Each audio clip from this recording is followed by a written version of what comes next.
परमेश्वर के नाम की स्तुति हो। आज का मनन के लिए पहला कुरिन्थियों का किताब 14 अध्याय उसका 6 से 13 तक पदों को हम लोग विचार करेंगे। प्रेरित पौलुस कुरिन्थ के विश्वासियों को उनके घमंड और संसारिक बुद्धि के लिए बातें करता है। प्रेरितों के नम्रता, त्यागमय जीवन और उसका तुलना हरेक विश्वासी जो नेतृत्व में है वो समझना और झूठे अहंकार से उन्होंने कुछ नहीं कहना और उन्हें सिखाते हैं कि मसीह सेवकाई महिमा पाने की नहीं बल्कि सेवा और बलिदान की जगह है।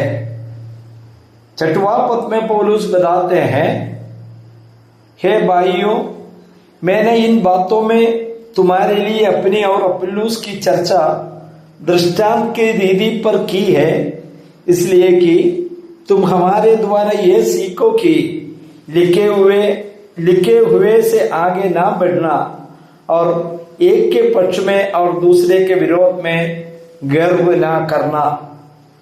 एवं पौलुस ने यह बात बताते हैं कि परमेश्वर के वचन के बगैर कोई भी नहीं जाना। पौलुस का एक चेतावनी है। कुरिन्थियों से कहते हैं कि वे किसी एक शिक्षक जैसे पौलुस या अपुल्लोस को दूसरों से बड़ा ना समझना। हर एक सेवक जो प्रभु का सेवा में है उनको आदर देना, लेकिन बहुत बड़ा समझने के लिए बाइबल नहीं कहता। उसमें से एक शिक्षा हमें इसलिए यही मिलता है कि उन्होंने उन्हें पवित्र शास्त्र के नियमों को उल्लंघन न करने की शिक्षा दी ताकि वे एक दूसरे के खिलाफ अहंकार न करे। परमेश्वर के वचन से ऊपर उठना ही अहंकार की जड़ माना जाता है। 7वां पद में हम लोग पढ़ते हैं, सब कुछ परमेश्वर का वरदान है। इसी प्रकार हम लोग 7वां पद में पढ़ते हैं, क्योंकि तुझ में और दूसरे में कौन भेद करता है और तेरे पास क्या जो तूने दूसरे से नहीं पाया, और जबकि तूने दूसरे से पाया है तो ऐसा घमंड क्यों करता है कि मानो नहीं पाया है। एक बार पौलुस ने स्पष्ट रीति में कहते हैं, अहंकार का निवारण।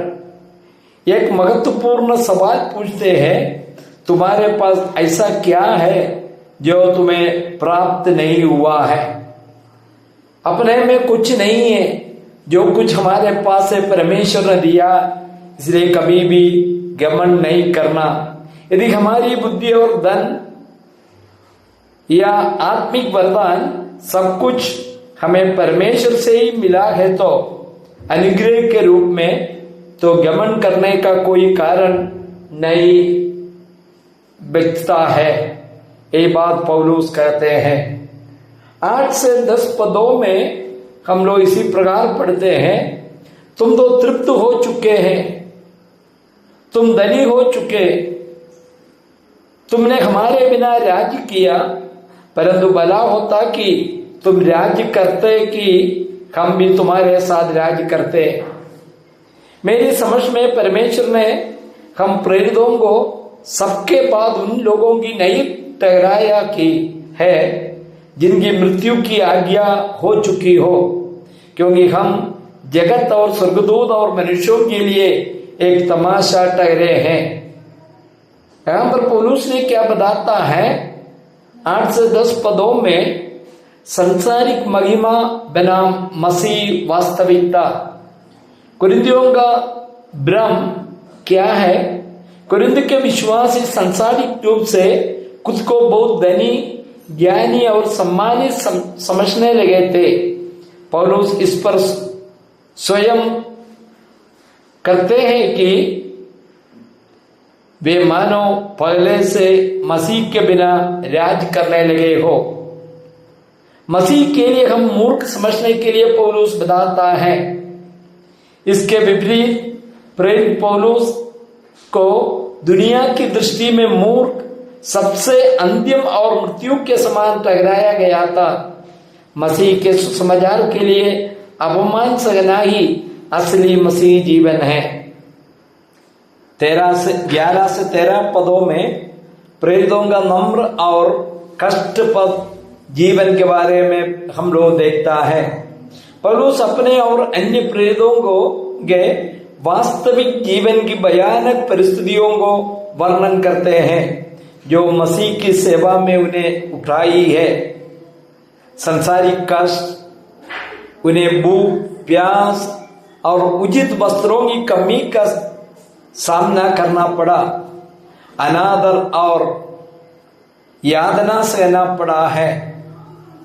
बेगरते हाथों से कठिन परिश्रम करते, गालियां खाकर आशीष देते थे और सताए जाने पर भी धीरज धरते थे और संसार के कूड़ा समझते थे। पौलुस कहते हैं कि उन्हें दुनिया का कचरा और सब लोगों की कूड़ा में समझता हूं। मुझे सुनने वाला भाई लोग, यही सच में मसीहत है, यही आत्मिकता है। सुनने वाला सबको प्रभु मदद करे ये सच्चाई को जानने के लिए। स्वर्गीय पिता, ये सच्चाई को जानने के लिए हर एक व्यक्ति को आप मदद कर उनका आंगों को खोल दीजिए। यीशु मसीह के मधुर नाम में मांगते हैं, सुनना और स्वीकार कीजिए। आमीन।